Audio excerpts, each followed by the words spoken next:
এখানে বলা আছে দুইটা হেলানো তল, একদিক হলো 30 ডিগ্রি হেলানো এবং অন্য দিক 45 ডিগ্রি হেলানো। এই হেলানো তলের উপরে দুই দিকে দুইটা বল রাখা আছে এবং এটা এ পয়েন্ট আর এটা সি পয়েন্ট।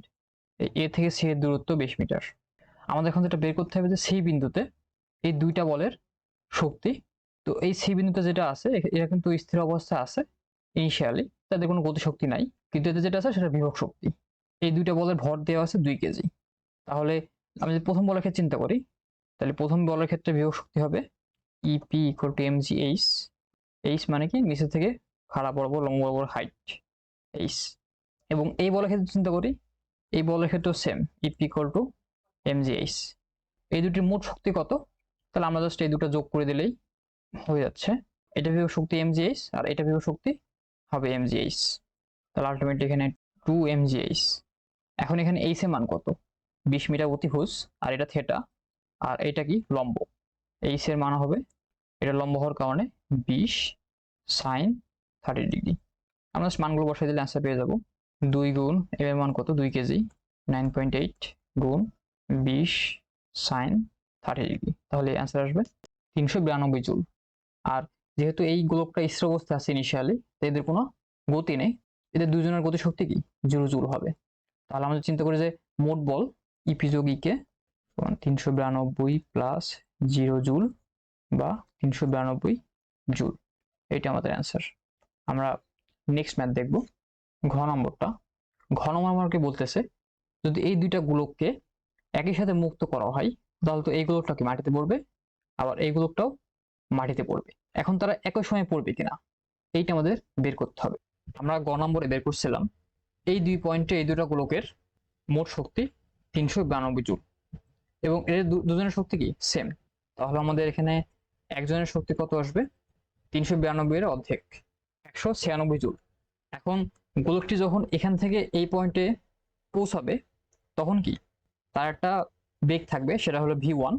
এই বেগ তৈরি করতে গিয়ে এই বিভব শক্তিটা গতিশক্তিতে পরিণত হবে, সেটা হলো হাফ mv স্কোয়ার। এর যদি v1 হয় তাহলে হাফ mv স্কোয়ার। এইগুলোর কথা চিন্তা করি, তাহলে এই দ্বিতীয় গোলকের ক্ষেত্রেও এই সম্পূর্ণ বিভব শক্তিটা কি গতিশক্তিতে রূপান্তর হবে। তো এখান থেকে আমরা যেটা করতে পারি, যেমন এই দুটো ইকুয়েশন থেকে আমি এই v1 বের করতে পারি, আবার সিমিলারলি এইটা এবং এটা থেকে v2 বের করতে পারি। এই v1 v2 বের করে আমাদের কি লাভ হবে?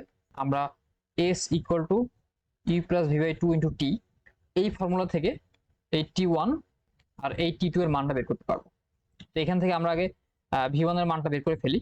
এখানে 196 joule equal to half MV square যদি হয়, তাহলে v1 ইকুয়াল টু হবে, আমি একবারে বসাই দিলাম 2 গুণ 196, আর এই এমটা কি নিচে যাবে এবং এই এর মান কত?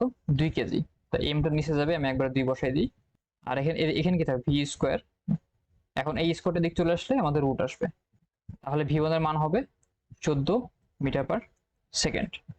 আবার যেহেতু এটা ক্ষেত্রে যদি চিন্তা করি, এই দুটা কি ও সেম, তো তাই এই v2 এর মানটা আমাদের সেমই আসবে। তুমি জাস্ট এখানে লিখবা যে অতএব v2 equal to 14 metre per second. আমাদের ফার্স্ট স্টেপ শেষ। এখন আমরা সেকেন্ড স্টেপে এই v1 আর এই v2 নিয়ে আমরা t1 আর t2 বের করব।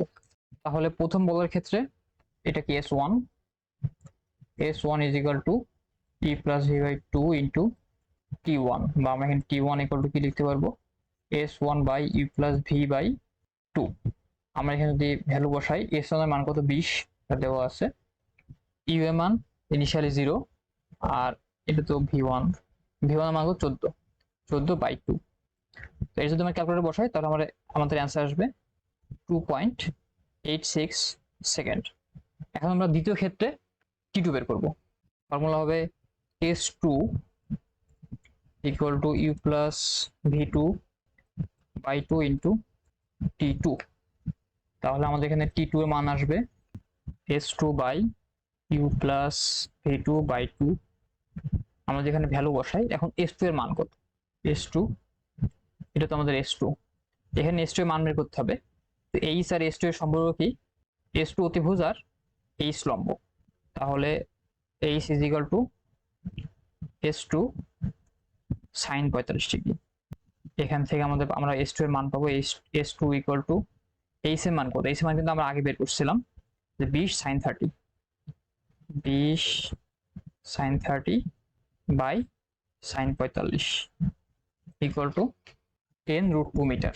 তো আমরা এটা বসাই দিই 10√2, আর এখানে ইউ এর মান 0, ভি2 এর মান কত 14/2, তাহলে মান আসবে 2.02 সেকেন্ড। তো আমরা যদি এই টি1 আর টি2 মিলাই তাহলে দেখবো কি টি1 ছিল 2.86 সেকেন্ড আর টি2 2.02 সেকেন্ড, অর্থাৎ কি আমাদের টি1 বড় আর টি2 ছোট, অর্থাৎ এখান থেকে এই বরাবর বেশি টাইম লাগবে, এটা তো টি1, আর এখান থেকে এই বরাবর তার কম টাইম লাগবে।